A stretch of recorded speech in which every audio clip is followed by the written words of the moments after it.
하나님 말씀 구약 성경 열왕기하 6장입니다. 열왕기하 6장 8절 9절 말씀 저와 여러분이 교독하겠습니다.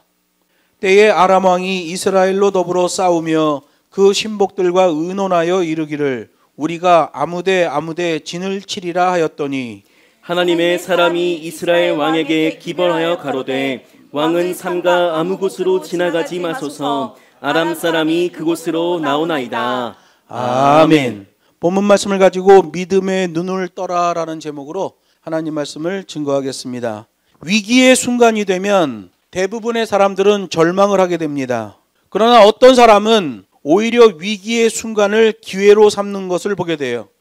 그런 사람들은 위기의 순간이 오더라도 절대로 포기하지 않습니다. 그렇게 적극적으로 대처할 때에 생각지도 못했던 일을 통하여 위기의 문제를 뛰어넘게 되는 걸 보게 돼요. 위기의 문제를 뛰어넘는 것뿐만 아니라 새로운 방향도 나오는 걸 보게 돼요. 아주 큰 복이죠. 우리가 믿음이라는 것을 살펴볼 때 믿음이라는 것 자체가 새 일을 이루시는 하나님을 바라보며 하나님과 함께 일어나는 것을 믿음이라고 하는 거예요. 하나님을 바라보고 하나님과 함께 일어나는 거죠. 하나님에게 싱글 포커스 맞추고 그분과 함께 동행하는 것, 이걸 믿음이라고 하는 거예요. 성경에는 그 믿음으로써 역경을 이겨낸 사람들이 많이 나오는 거예요. 열왕기하 6장 말씀을 우리가 봤는데 바로 한 장 앞에 있는 열왕기하 5장에 보면 아주 엄청난 위기 상황이 하나 나옵니다. 문둥병에 걸린 나아만 장군이 자기 집에 있던 유대 여종으로부터 엘리사라는 선지자에 대한 얘기를 들어요. 그 선지자가 굉장히 능력이 있는데 나아만 장군께서 그 선지자를 만나보고 그 선지자가 하라는 대로 하면 문둥병이 나을 수 있습니다 라고 얘기하는 거예요. 아람 나라에 잡혀간 이스라엘 사람 중에서 작은 여자애가 나아만 장군의 집에 여종으로 팔린 거예요. 그 여종이 그런 제안을 했던 거죠. 그래서 나아만 장군이 엘리사라는 선지자가 있는 이스라엘로 가기로 결심을 합니다.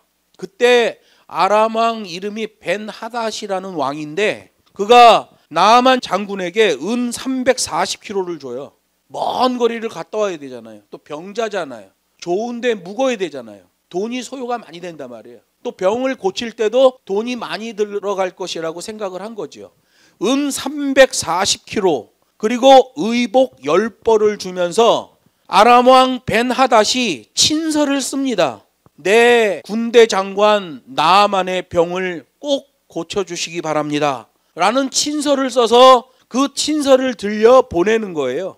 문둥병 치료를 위한 휴가를 허락합니다. 그래서 나아만이 아람 나라를 떠나서 다메섹으로 내려와요. 다메섹으로 내려와서 다시 사마리아로 이동합니다. 아주 먼 거리예요. 사마리아에 엘리사가 있는 줄 알았더니 더 밑으로 내려가서 여리고라는 데에 엘리사가 있다는 사실을 알게 돼요. 어마어마한 거리를 내려오게 되지요. 그리고 아람 왕이 직접 써준 친서를 이스라엘 왕 여호람에게 전달합니다. 왕의 제1급 신하잖아요. 그러면 이 사람이 이스라엘 땅으로 넘어오면 바로 선지자를 만나러 가는 게 아니라 선지자의 위치를 파악하고 그 나라의 왕에게 가서 친서를 전달해야죠. 아람 나라의 아람 왕이 친서를 썼단 말이에요. 그 친서를 선지자한테 갖다 보여주는 게 아니에요. 그 나라 왕에게 보여주고 왕이 엘리사에게 연락하면 엘리사가 그 병을 봐주는 게 그게 의전행위예요. 요즘 우리나라 대통령은 좀 이상해가지고 외국 나가면 의전이 막 이상해가지고 사람들한테 손가락질을 받고 그러는데 의전이라는 게 그런 거거든요. 아람 왕 벤하닷이 친서를 써준 것을 나아만 장군이 이스라엘로 넘어와서 여호람 왕에게 준 거예요. 그때 이스라엘 왕 여호람은 충격에 빠진 겁니다. 왜 그럴까요? 문둥병 상태를 보니까 이건 고칠 수가 없는 거야. 고칠 수가 없는데 어차피 죽는 사람인데 이 사람한테 친서를 주어서 이 병을 꼭 고쳐달라고 하는 내용이 적혀져 있다면 이 사람이 병을 못 고치거나 이스라엘 땅에서 죽거나 못 고친 상태로 아람의 나라로 돌아가면 이건 무조건 전쟁이다 라고 생각해서 이스라엘 왕 여호람이라는 왕이 아주 충격에 빠졌죠. 이거는 병을 고쳐달라는 말이 아니라 전쟁의 빌미로 삼으려는 술수다라고 생각했던 거예요. 그래서 엘리사에게 어떻게 해서 나아만 장군이 나아가게 됐어요. 근데 엘리사가 나아만 장군을 한번 보더니 요단강에 몸을 7번 씻으면 나을 것입니다 라고 말한 거예요. 그랬더니 나아만이 분기가 탱천한 거죠. 왜냐하면 생각해 보세요. 의사한테 갔는데 상처 확인도 안 하고 상처 부위를 한번 만져보지도 않고 문 안에서 밖에 있는 나아만 장군한테 요단강에 가서 7번 담궜다 빼고 이거 씻으셔. 뭐 상담도 안 해. 살펴보지도 안 해. 만져보지도 안 해. 문 안으로 들어오라고 하지도 안 해. 지금 아람 왕국은요, 이스라엘보다 훨씬 센 나라예요. 우크라이나랑 러시아랑 똑같은 거예요. 러시아는 얼마나 강대국이에요. 우크라이나는 밑에 그냥 크림반도 있는데 있는 조그만 나라잖아요. 이스라엘은 아람 나라에 비교해 보면 아주 작은 나라예요. 그런데 그렇게 큰 나라 제2인자가 왔는데 그것도 다메섹을 거쳐서 사마리아를 거쳐서 엘리사가 있다는 여리고까지 왔는데 왕의 친서도 가져온 사람인데 문 밖에다 놓고 가서 씻으셔. 이러니 나아만이 얼마나 성질이 났겠어요. 이거는 의전이 안 됐다라고 막 싸울 거 아니겠어요? 더구나 더러운 요단강에 가서 씻으라는 거예요. 여러분 그 아람 나라는 티그리스 유프라테스 강도 있고 여러 강줄기가 있어요. 그 강은 유명한 강이에요. 강이 크고 넓고 물도 맑아요. 요단강은 저 위에 갈릴리 호수에서 사해로 흘러가는 물이에요. 물이 그렇게 깨끗하지가 않아. 그리고 강이 좁아. 야, 요단강 물 이런 똥물에다가 몸을 씻을 거면 우리나라에 있는 강물에 들어가서 씻는 게 낫지? 라고 얘기하는 거예요. 나아만 장군이 완전히 요즘 말로 뻗쳤죠. 꼭지가 돈 거예요. 그래서 성질 내고 가려고 그러는데 지혜로운 동행자 병사가 나아만 장군한테 이야기합니다. 그거 못할 게 뭡니까? 더 어려운 일을 시켜도 문둥병이 낫는다고 하면 무조건 순종해야지요. 그래서 나아만이 그래 한번 해보자 이러고 요단강에 가서 7번을 씻었더니 나았어요. 순종했더니 병이 깨끗이 치료된 거예요. 여러분 낮아지는 게 중요한 거죠. 엘리사 앞에서 야, 나 강대국의 2인자야 이거 왜 이래? 라고 하고 화내고 자기 멋대로 생각하고 돌아가 버리면 나아만 장군은 이 병 고칠 일이 없죠. 여러분 우리도 한번 생각해 볼 거예요. 나는 영적인 일에 대하여 나의 잘못된 생각과 기준을 적용하려고 하지는 않는가? 오늘 본문에 나오는 나아만 장군은 격에 맞는 대접이 필요한 게 아니잖아요. 근사한 치유 방법이 필요한 게 아니에요. 정말 중요한 건 선지자의 말에 순종하는 게 중요한 거예요. 내려놓음 없이는 새로움이 없다. 이거 꼭 명심해야 돼요. 오늘 우리가 읽은 열왕기하 6장 8절에 보면 때에 아람 왕이 이스라엘로 더불어 싸우며 라고 돼 있어요. 여러분 열왕기의 기록을 보면 연대기를 따라서 순서대로 기록된 부분도 있지만 비슷한 주제의 사건끼리 묶어서 한꺼번에 주제별로 기록한 내용들도 있어요. 그러니까 어떤 내용이 몇 개가 이렇게 묶여 있다고 그게 순서대로 이렇게 일어난 일이 아니에요. 비슷한 주제들끼리 묶어서 이 사건들을 처리하는 것도 있어요. 여기 열왕기하 6장의 사건은 유대 역사학자 요세푸스 문헌에도 나와요. 역사 기록이기 때문에 나옵니다. 이스라엘 왕 여호람 때에 아람 왕 벤하닷이 전쟁을 일으켰다. 그래서 그 전쟁 이름이 여호람 벤하닷 전쟁이에요. 전쟁 이름도 그렇게 전행했어요.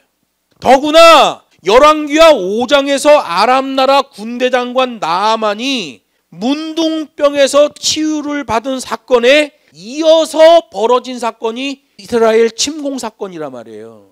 자기네 나라 2인자를 잘 고쳐줘서 완치돼서 보냈어.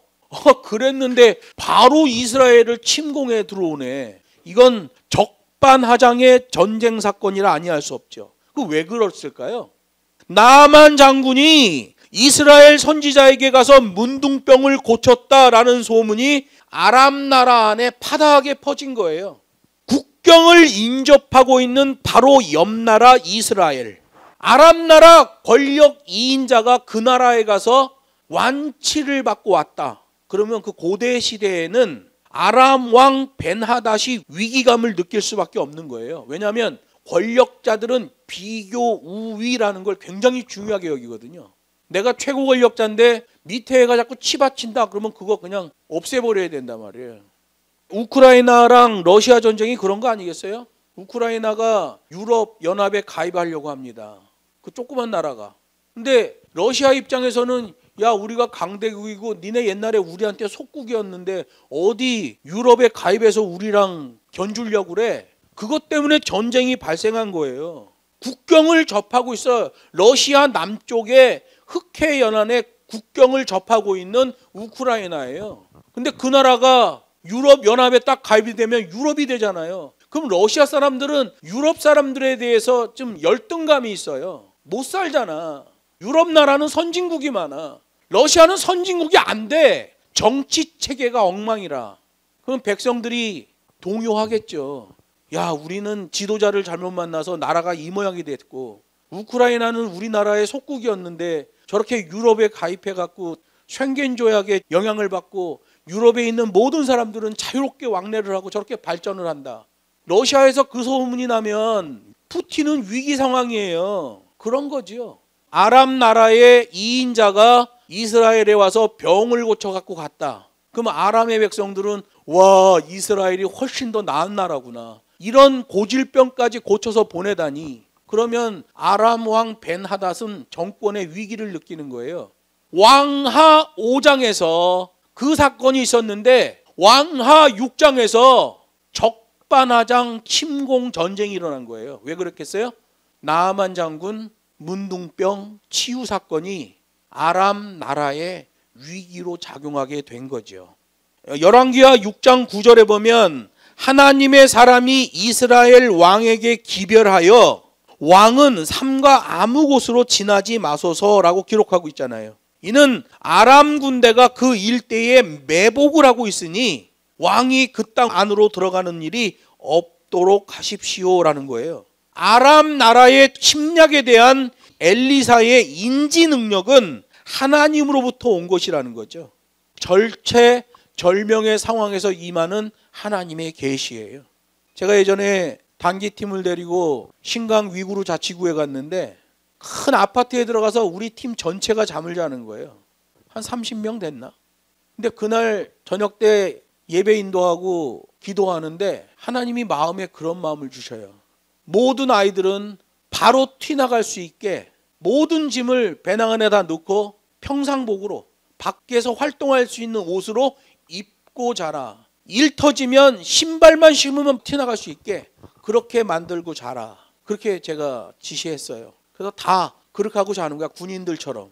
그런데 실제로 상황이 떨어졌어요. 정신 나간 사역자 셋이서 밖에 나갔다가 경찰한테 걸렸어요. 경찰이 너 어디 사냐 그랬더니 우리 숙소를 데려왔어요. 초인종이 울리길래 문을 열었더니 그 우리 사역자 3명이 있어요. 여긴 단기 사역팀이 쫙 두 줄로 누워서 자고 있는데 공안이 보더니 깜짝 놀란 거예요. 너네 여기서 기다려라. 자기네 부대를 데려온다고. 그 순간 그 사람이 간세 비상을 걸어서 바로 튀어나갔는데 그때 깜깜한 새벽이에요. 얼마큼 도망을 갔는데 저기서 불빛이 보여. 갔더니 빠오주 집이야, 빠오주. 아침에 빠오주 팔려고 이제 빠오주 막 찌고 있는 상황이야. 문도 닫아놓고. 근데 거기서 불빛이 새나온 거야. 그래서 가서 두들겼지. 그랬더니 빠오주 파는 시간이 아니래. 우리가 좀 기다릴 수 있으니까 해줄 수 있냐 그래. 기다리래. 들어와서 기다리래. 그 사람은 나 혼자인 줄 알았나 봐. 한 30명이 그냥 배낭 이따시만한 것들 메고 막 뛰어들어간 거야 그 안으로. 그랬더니 놀래더라고. 그 놀래에 있는 신강 위구르 자치구에 있는 그 하사크족들의 앞에서 제가 기타 치며 찬양을 했어요. 그랬더니 그 애들이 여기 온세계교회야. 여기 옆에 있어 교회가. 온세계교회에서 온 애들인데 걔네들이 찬양하면서 율동을 하는 거야. 거기서 리사이틀이 벌어진 거예요. 공연이 벌어진 거야. 찬양하고 율동하고. 걔네는 단기팀이니까 다 연습해 갖고 왔잖아요. 그랬더니 만토 찌는 애들이 빠오져 찌는 애들이 막 보면서 박수치고 좋아하고. 그 신강 사람들이 그런 걸 어디서 봐. 식당 문 다 내려놓고 기타 치면서 공안들은 우리 찾으려고 막 난리가 난 거야 밖에서. 우린 찬양하며 막 원수의 목전에서 상을 베푸시는 하나님 막 설교하고 빠오주 차려놓고 아침에 먹는데 그냥 시차가 북경하고 3시간 반이라니까 정신이 하나도 없어요. 시차가 3시간 반이 난다니까. 그리고 빠우즈 먹고 공연하고 그랬더니 막 박수를 쳐주고, 그리고 나왔더니 공안들이 어디 갔는지 상황이 종료가 돼버렸어요. 그래서 우리 또 피신했죠. 여러분, 위급한 상황에서 하나님이 주시는 그런 인도하심이 있단 말이에요. 아람 나라가 이스라엘을 수도 없이 침략하는데 하나님이 하나님의 종 엘리사를 통해서 그 상황을 알게 하시는 거예요. 그리고 이렇게 해야 된다는 지시를 하시는 거죠. 역사적으로 보더라도 이스라엘 북쪽에 있던 아람 나라는 이스라엘 침공 계획을 수도 없이 세웠어요. 그럴 때마다 하나님은 하나님의 선지자를 보내서 그 선지자를 통해 정확히 대비하게 함으로써 아람 나라의 이스라엘 침공이 번번이 실패할 수밖에 없었죠. 아람 나라 왕은 그렇게 생각한 거예요. 우리 가운데 누군가 첩자가 있어서 우리가 이스라엘을 침공하려는 전쟁 정보가 새나간다라고 생각한 거예요. 이게 세상 사람들의 한계죠. 보이는 것에 묶이는 한계예요. 그러나 그런 철통방어는 하나님께서 선지자 엘리사에게 영적으로 미리 알려주시고 대비하도록 하셨기 때문에 가능한 거예요. 오늘 본문도 말하잖아요. 이스라엘을 쳐들어오려고 어느 지역에다가 아람 군대를 매복시켰는데 하나님이 엘리사 선지자라고 그걸 알게 하는 거예요. 그래서 왕에게 기별을 넣은 거죠. 왕이여, 혹시 그 지역으로 나갈 일이 있으면 나가지 마십시오. 이미 아람 군대가 매복되어 있습니다. 왕이 그 안으로 들어가면 도관에 든 쥐가 됩니다. 꼼짝을 못하고 죽임을 당할 수 있으니까 절대로 거기에 들어가면 안 됩니다 라고 말하는 거예요. 엘리사는 믿음의 눈이 떠 있는 상태죠. 그래서 그 상황을 알고 보게 되는 거예요. 그러니까 아람 나라의 왕 벤하닷은 엘리사를 제거해야 된다는 생각을 하는 거예요. 많은 군사를 보내서 엘리사가 머물고 있던 도단성을 포위해버립니다. 아침에 일어나서 도단성을 휘감고 있는 아람 군대를 본 엘리사의 사환은 공포에 질려버리는 거예요. 그러나 그때 엘리사는 차분하게 말합니다. 우리와 함께한 자가 저와 함께한 자보다 많다라고 말하는 거예요. 당장 엘리사의 사환의 눈에는 아람 군대가 보이는 거죠. 도단성을 완전히 몇 겹으로 둘러치고 있는 거예요. 이건 빠져나갈 방법이 없어. 그냥 죽는 거예요. 이걸 공성태를 쌓고 말려 죽이는 방법을 하는 거 아니겠어요? 공포에 질리는 거죠. 근데 엘리사가 말하는 거예요. 아람 군대 저렇게 많이 왔냐? 하나님이 우리에게 보낸 군대가 더 많다. 사환의 눈에는 안 보여. 그때 엘리사가 사환을 위해서 기도하는 거예요. 하나님, 저 사환의 눈을 열어 주시옵소서. 그때 영적인 눈을 뜨게 된 사환이 보게 된 거예요. 엘리야를 둘러치고 있는 하늘의 불말과 불병거를 보게 된 거예요. 여러분, 이런 사건들을 통해서 우리가 얻을 수 있는 교훈이 있어요. 우리 그리스도인들이 어떤 위기를 만났을 때 그 위기를 어떻게 극복할 것인가에 대한 기준을 말해주는 겁니다. 아람 왕은 우리의 전쟁 정보가 누구에 의해 새고 있다라는 보이는 것만 생각할 수밖에 없지만 엘리사 선지자는 보이지 않는 영역에서 움직여지고 있는 권세를 보고 있는 거예요. 그게 바로 동행하시는 하나님이죠. 하나님을 의식하지 못한 채 문제만 바라볼 때는 누구든지 절망과 두려움에 사로잡힐 수밖에 없어요. 그러나 하나님의 일하심을 바라보는 믿음의 사람은 온갖 우겨쌈 속에서도 담대히 전진할 수가 있는 거지요. 요즘 기독교를 보면 교회에는 출석하지만 믿음이 없는 사람들이 의외로 많습니다. 미국의 아주 유명한 기독교인 중에 헬렌 켈러라는 여자가 있어요. 독일계 미국인이죠. 태어나서 19달이 됐을 때 뇌 척수막염이 발생합니다. 그래서 시각, 청각, 언어 3중 장애를 겪게 돼요. 눈도 안 보여, 들리지도 않아, 말도 안 돼. 3중 장애. 여러분, 눈과 귀와 입에 문제가 생겨버리면 이건 그냥 식물인간 상태예요. 그때 앤 셜리번이라는 선생님을 만나게 되잖아요. 그 선생님과 말하는 거 보면 이 손바닥에다 이렇게 손을 이렇게 해서 말을 해. 알파벳을 이렇게 손바닥에다 이렇게 해서 말을 하는 걸 보게 돼요. 그 앤 셜리번 선생님과의 만남을 통해서 감동적인 삶, 성공적인 삶으로 헬렌 켈러가 나가는 걸 보게 돼요. 헬렌 켈러가 유명해졌을 때 한 기자가 헬렌 켈러에게 질문을 했어요. 맹인으로 태어나는 것보다 더 큰 불행이 뭐가 있을까요? 물었어요. 그때 헬렌 켈러가 대답합니다. 실력은 있으되 비전이 없는 사람이 불쌍한 사람이지요. 이렇게 태어나면서부터 맹인인 사람보다 더 불쌍한 사람이 실력은 있는데 비전이 없는 사람이 더 불쌍하다는 거예요. 여러분, 육적인 눈만 있을 뿐 영적인 눈이 열리지 않는 경우가 너무 많은 거예요. 그래서 하나님의 인도하심을 경험하지 못하는 사람들이 많이 있습니다. 저희 북경에는 지금 8번째 이사를 했는데 이런 경우가 없죠. 지금까지 중국에. 부모가 북경대학 교수고 빵빵한 사람들도 한두 번이면 다 박살나는 게 지금 기독교 상황이거든요. 저희는 어떻게 계속 가고 있어요. 8번을 이사했다니까요. 진짜 조금 지나면 순위구에 있는 모든 마을에서 우리를 다 알 것 같아. 이 마을로 갔다 저 마을로 갔다. 순위구에 있는 온 사방의 마을로 다 돌아다니고, 거기도 순위구 회의가 있고 마을마다 촌장들 회의가 있고 이러잖아요. 그러면 거기서 일어난 일들을 이렇게 상황 통보를 하잖아요. 서로 교류를 하잖아요. 얼마나 시끄러운지. 막 순위공항국, 북경시공항국에서 조사 들어와서 사람 보내, 뭐 류관소에서 와, 뭐 안전부에서 와. 아주 유명해졌어. 나만큼 유명해진 것 같아 이제. 제가 북경에 있을 때 굉장히 유명했거든요. 난 77번 잡혀갔어. 얘네 8번 이사 간 거지. 난 77번 잡혀갔어. 안전부에만 3번 잡혀갔어요. 아, 유명해 나도. 여기 오니까 좀 심심해요. 경찰이 잡아가고 이래야 좀 재밌는데, 믿음 생활이. 여기 오니까 심심해. 그냥 경찰이 좀 나 안 잡아가나 그러고 앞에 가서 서 있어도 뭐 본청만 쳐가고요. 여러분, 영적인 눈이 열리면 하나님의 신령한 세계의 일들을 믿음으로 바라보게 되는 거예요. 그런 힘든 시간표가 지나고 나면 불변 신앙으로 바뀌는 거예요. 성경에 보면 그 위대한 신앙의 위인들을 보면 똑같습니다. 공식이. 아주 힘들고 어려운 시간표가 지나고 나면 불변의 신앙으로 바뀌어버려요. 그건 신앙의 심지가 굳은 불변의 신앙으로 바뀌어버리는 걸 보게 돼요. 저는 고등학교 때 예수를 처음 믿고 아주 뜨거운 신앙을 가졌었어요. 고등학교 3학년 때 기도원에서 기도하던 중에 굉장히 신비로운 체험을 했습니다.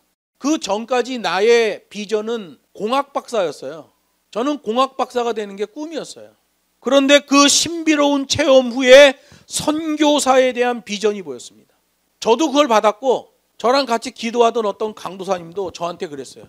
당신은 선교사의 사명을 받은 것 같다고. 근데 저도 옆에서 기도하다 제가 직접 그거 받았거든요. 그때 아멘 하고 말았어요. 아, 그때 왜 아멘 했는지. 그러더니 삶이 그쪽으로 이렇게 치우쳐서 자꾸 그쪽으로 간 걸 느껴요.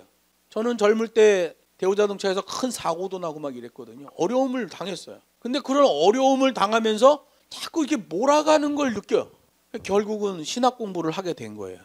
고등학교 3학년 때 기도 응답으로 받았던 그것, 그때 아멘 했던 것, 하나님이 나의 아멘을 그대로 수납해 주시고 공학 박사의 길로 가려는 저를 툭툭툭 쳐가지고 선교사로 진짜 만들었죠. 그리고 지금까지 이렇게 사역을 하게 만드신 것 같아요. 초월적인 세계를 바라볼 수 있어야 깊이 있는 삶을 살 수 있고 미래를 향한 비전도 보여지게 되는 거예요. 디모데후서 1장 7절에 보면 이런 말씀이 있어요. 하나님이 우리에게 주신 것은 두려워하는 마음이 아니요 라고 기록하고 있어요. 여러분, 두려움은 두 개죠. 하나는 경외하는 마음에서 나오는 두려움이에요. 창조주 하나님을 보면 경외심에 의한 두려움이 생겨요. 또 하나의 두려움은 공포심에서 나오는 두려움이 있습니다. 디모데후서 1장 7절에서 말하는 하나님은 인간에게 공포에 빠지는 두려움을 주시지 않는다는 거예요. 그래서 하나님의 천사가 나타날 때마다 첫 일성이 뭐예요? 두려워 말라, 두려워 말라. 사단이 우리에게 오면 제일 일성이 뭐예요? 두려워해라 임마, 이거죠. 사단은 우리를 두려워하게 해요. 그래서 사람들이 샤머니즘이나 우상에 빠지는 거 아니겠어요? 두려우니까. 근데 하나님이 주시는 두려움은 경외심에서 주는 두려움이 있어요. 그거는 믿음으로 나아가게 되죠. 사단이 주는 두려움은 공포의 두려움이에요. 그래서 사람들이 만신을 믿고 우상을 섬기는 거 아니겠어요? 두려움 때문에. 디모데후서 1장 7절은 공포에 빠지는 두려움을 주는 하나님이 아니다라고 말해요. 그런데 인간에게 공포의 두려움이 생기는 이유는 하나님을 떠나 하나님으로부터 멀어질 때 그 공포의 두려움이 생기는 걸 보게 되는 거예요. 하나님으로부터 멀어지면 멀어질수록 사단에게 가까워져요. 그래서 공포의 두려움이 생기는 거예요. 예수를 믿는 사람들 중에도 보면 공포의 두려움을 가진 분들이 많습니다. 교회를 개척해놓고 담임 목사로 있는데 이 두려움의 공포에 빠져서 정신병원을 다니는 분들도 있어요. 왜 그러냐면 하나님으로부터 멀어져 있기 때문에 그렇습니다. 성경이 말하는 진정한 신앙은 오직 하나님만 경외함으로써 두려워해야 하며 그 한 분만을 바라보는 거예요. 우리 교회 말로 하면 싱글 포커스죠. 공의로우신 여호와 하나님을 경외하는 신앙을 가졌을 때 하나님은 계명으로 우리를 인도해 주시는 거예요. 하나님이 그냥 짠 하고 나타나서 우리를 인도해 주시는 게 아니라 우리가 하나님을 경외하고 그분을 믿을 때에 하나님은 이 계명의 말씀으로 우리를 인도해 주셔요. 어떤 결정적인 상황이 나타나면 하나님의 말씀이 딱 생각이 나는 거예요. 기록된 하나님의 말씀이 생각날 때도 있고 해석되어 설교된 하나님의 말씀이 생각날 때도 있어요. 그래서 방향을 잡고 인도함을 받게 되는 거죠. 욥기 42장은 욥의 고난의 최후에 기록된 마지막 장이에요. 욥기가 42장까지 있거든요. 욥이 얼마나 고난을 당합니까? 그 42장에서 이렇게 고백해요. 그동안은 귀로만 듣던 신앙에서 이제는 눈으로 하나님을 보나이다 이래요. 그 엄청난 역경을 통해서 하나님을 발견하게 된 거죠. 이렇게 기록되어 있어요. 내가 주께 대하여 귀로 듣기만 하였사더니 이제는 눈으로 주를 배움나이다. 그러므로 내가 스스로 한하고 티끌과 재 가운데서 회개하나이다 이렇게 돼 있어요. 여러분 욥은 만신창이가 됐잖아요. 그런데 이제 욥기 42장에서 완전히 영적으로 승리한 사람이 됩니다. 귀로만 듣던 하나님을 이제 눈으로 보게 됩니다. 하나님, 그동안은 내가 맞는다고 생각하고 살았는데 이제 하나님 앞에 회개합니다. 여러분 욥은 순전한 사람이에요. 그런데도 자신을 발견하고 하나님께 회개하는 걸 보게 돼요. 여러분 꼭 명심하세요. 육적인 승리와 영적인 승리가 꼭 일치하는 건 아니다. 욥기 42장에서의 욥은 만신창이 상태예요. 그런데 영적으로 승리했죠. 존 칼빈은 여기서 큰 실수를 범합니다. 존 칼빈은 이렇게 얘기해요. 그 사람의 물질의 양에 따라 하나님의 축복이 비례한다 이렇게 놨어요. 그 사람이 물질이 많아. 세상적으로 성공했어. 육적으로 큰 성공을 했어. 그것과 비례해 하나님의 축복을 판단할 수 있다라고 해놨어요. 칼빈도 큰 실수를 했죠. 욥기를 보면 욥은 육적으로 볼 땐 만신창입니다. 그런데 하나님이 보실 때는 영적으로 완전히 승리한 자예요. 꼭 일치하진 않습니다. 칼빈은 이런 부분에서 굉장히 큰 실수를 했는데 우리가 신학교에 가서 칼빈에 대해서 공부할 때 이런 거 안 가르쳐줘요. 칼빈의 실수와 그의 좋지 않은 것을 안 가르쳐요. 그래서 우리 장로교에서는 칼빈이 마치 신적인 존재처럼 여깁니다. 근데 칼빈도 실생활에서 보면 실수한 게 너무 많고요. 그리고 자기가 연구하지 않은 학설을 마치 자기가 연구한 것인 양 발표한 것도 굉장히 많습니다. 다른 사람의 지식을 도둑질했죠. 그 지식이 가장 많이 도둑질 당한 사람이 마틴 부처라는 사람이에요. 마틴 부처라는 사람은 루터의 오류도 거침없이 말하던 사람이에요. 그래서 루터가 싫어합니다. 자꾸 자기 뒤 캥기는 데를 자꾸 얘기하니까 이 마틴 부처를 싫어해요. 근데 현대 예배학에서 가장 보수적인, 가장 성경적인 예배학이 마틴 부처에게서 나오는 거예요. 칼빈은 루터의 구린 부분을 눈 감고 못 본 척 했습니다. 마틴 부처는 다 얘기했어요. 이거 잘못된 거요. 다 얘기했어요. 루터가 싫어하는 거죠. 근데 마틴 부처의 사상과 그의 학설이 굉장히 성경적이에요. 칼빈이 루터의 그 명성을 자기 것 삼으면서 이론은 부처 것을 몰래 가져오죠. 그렇게 해서 만든 게 칼빈주의예요. 칼빈주의 내용은 좋은 게 많습니다. 그러나 공과 사, 잘한 것과 못한 것은 분명하게 구별해야죠. 이 시대에 우리 믿는 자들은 칼빈을 믿는 자가 아니에요. 이 시대에 우리는 하나님 여호와 예수 그리스도를 믿는 사람들입니다. 그래서 사람이 만들어 놓은 신학을 쫓아가는 것이 아니라 핵심은 성경에 있는 신학을 쫓아가는 거예요. 그게 중요한 거죠. 그러면 그 사람은 흔들리지 않습니다. 그게 진짜 믿음의 사람이지. 말씀을 맺습니다. 하나님을 믿는 우리 그리스도인들도 인생을 살아가면서 수많은 어려운 일들을 만나게 됩니다. 그럴 때 엘리사처럼 믿음의 영적인 눈이 열리면 든든한 백그라운드가 되시는 우리 하나님을 발견하고 우리도 새 힘을 얻게 되는 거예요. 우리도 전능하신 하나님을 믿고 나와 기꺼이 동행해 주시겠다고 언약하신 하나님을 믿는 그 믿음의 눈을 떠야 되는 거예요. 그리하여 얼마든지 그 어떤 어려운 상황이 엄습할지라도 새로운 미래를 향해 도전하는 우리가 되어야 돼요. 우리 교회의 표어가 뭐예요? 모험적인 신앙, 도전하는 용기, 실천하는 영성. 이게 바로 믿음의 눈을 뜨는 매뉴얼이에요. 하나님의 인도를 받아가는 매뉴얼이에요. 실제적인 성경에 나오는 매뉴얼이에요. 목사의 욕심을 기록한 교회 슬로건이 아니라 성경에서 하나님이 말씀하시는 믿음의 눈을 뜨는 매뉴얼이라고요. 여러분, 우리는 하나님의 말씀의 기준 삼아야 돼요. 그 말씀의 기준 삼고 그 말씀이 요구하는 대로 따라가야 돼요. 그러면 그 사람은 무조건 승리하는 거예요. 기도하겠습니다.